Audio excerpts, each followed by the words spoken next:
आज जो मैं विटामिन की डेफिशिएंसी आपके साथ डिस्कस करने जा रहा हूँ वो एक पेंडेमिक बन चुकी है और आपको पता भी नहीं चलता किस तरह से उसने आपकी लाइफ में कितनी प्रॉब्लम्स क्रिएट कर चुकी है और आईसीयू में अपने पेशेंट्स को वो किल कर रही है। आपको पता भी नहीं है कौन सा विटामिन की डेफिशिएंसी की मैं बात कर रहा हूँ।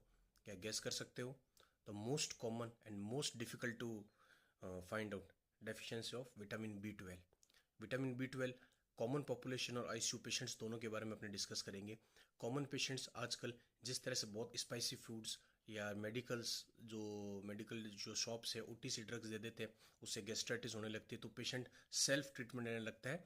पेंटोप्राजोल, ये जो प्रोजल ग्रुप ऑफ जो पीपीआई जो अपने बोलते हैं, पेंटोप्राजोल, रेबीप्राजोल, नए नए ग्रुप आ रहे हैं। उससे क्या हो रहा है, उससे आपके इंट्रिंसिक सेल्स जो होते हैं जिससे विटामिन बी ट्वेल्व सिक्रिट होता है वो डिस्ट्रॉय हो जा रहा है और उससे आपको क्या हो रहा है, विटामिन बी ट्वेल्व की क्रॉनिक डेफिशिएंसी हो रही है। और वही बात अपने जब आपका पेशेंट आईसीयू में एडमिट होता है, आईसीयू में क्या होता है, पेशेंट आपके एडमिट होता है, हाई डोज ऑफ एंटीबायोटिक लगते हैं और रैम्पिडली पीपीआई इनिबिटर्स उसके आपके लगते हैं। और क्रिटिकल केयर पेशेंट्स में एक तो पुअर न्यूट्रिशन होता है और उसके अंदर आप मल्टी मॉडल डिजीज चलते हैं, मैनी एंटीबायोटिक्स आपको यूज़ करते हैं लेकिन फीडिंग का कोई उसमें आपका ध्यान नहीं रहता।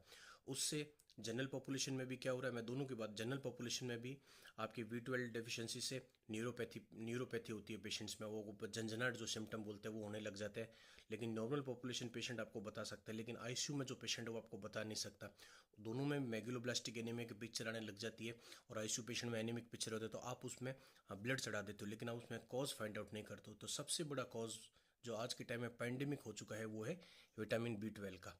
और इससे क्या होगा, लॉन्ग टर्म आपका पेशेंट रहता है तो और न्यूरोलॉजिकल परमानेंट भी डेफिशिएंसी हो सकता है। और विटामिन बी ट्वेल्व की सीरम अलोन आपको इतने जल्दी नहीं बता पाएगी कि उसके क्या फीचर्स आ रहे हैं या क्या डेफिशिएंसी है, क्योंकि उसको लास्ट जब टिश्यू के अंदर तक डेफिशिएंसी होती है तभी विटामिन बी ट्वेल्व की वैल्यू कम होती है। इसका होमोसिस्टिन लेवल होता है तभी आपको रियल पिक्चर पता लग सकती है। सिंपल सा ट्रीटमेंट है इसका, avoid using excessive pantoprazoles, PPI inhibitors. अगर आप नहीं अवॉइड कर सकते तो स्विच करिए रेंटेक के लिए और कंटिन्यू नहीं लीजिए। और आपको ट्रीटमेंट इसका वन एंड ओनली है ओरल, अगर अवेलेबल है तो ओरल बी ट्वेल्व आप अच्छे से दीजिए पेशेंट को। अगर आईसीयू पेशेंट ले सकता है और जो नॉर्मल पॉपुलेशन है वेजिटेरियंस, उनमें तो लेना मैंडेटरी है विटामिन बी ट्वेल्व। और आईएम या आईवी डोज में आप उनको देना बहुत ज़रूरी है। इसका एक बात है, इसका ट्रीटमेंट बहुत डिफिकल्ट हो जाएगा अगर बी ट्वेल्व डेफिशिएंसी से जो न्यूरोपैथी डेवलप हो गई है, लेकिन अगर आप इसका प्रिवेंशन आप करोगे वो बहुत ही ईजी हो सकता है।